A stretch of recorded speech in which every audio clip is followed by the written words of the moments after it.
You're standing inside the Church of Tabgha, the Loaves and the Fishes Church. The ancient mosaic you already saw up front is popularized, it's everywhere. But I want to use this church for you to look at the structure of the church around you.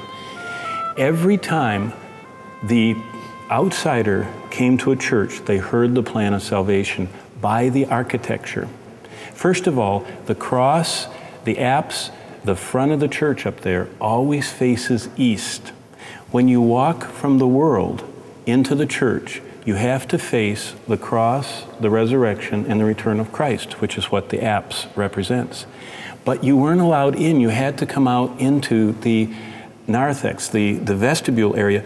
The non-baptized were never allowed into this nave area. They were only allowed out there. And they had to come in and they had to meet with the people.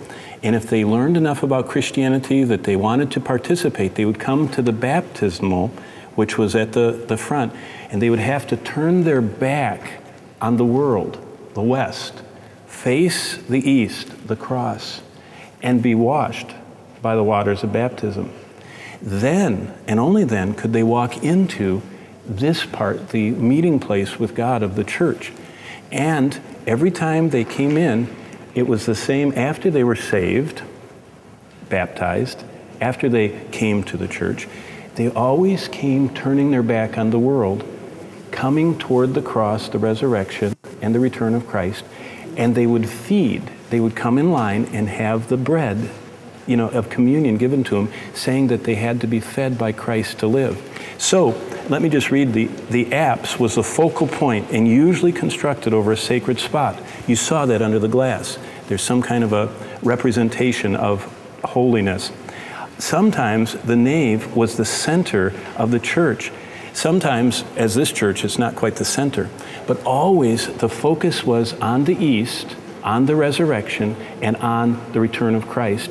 And always the baptistry, the people had to turn their back on the world. And what I want you to think about here is, that's true Christianity, not Romanism, but the idea that coming to Christ is turning your back on the world, facing Him as the resurrected and returning Christ, and being washed by Him. That architecture is what was the early church structure. What you're standing in is what every ancient church was like, facing the east with the entrance to the west. So when you go through these piles of rocks, when you see the apse, you know you're facing east. You know that that was to say Christ died, Christ rose, Christ is coming back. And when you come in, even though most of them are gone, there was a little picture, the baptistry, that they needed to be cleansed by the blood of Christ in order to fellowship with Him. I love coming in these churches because the orientation of the building reminds me of the truth of the gospel. Amen?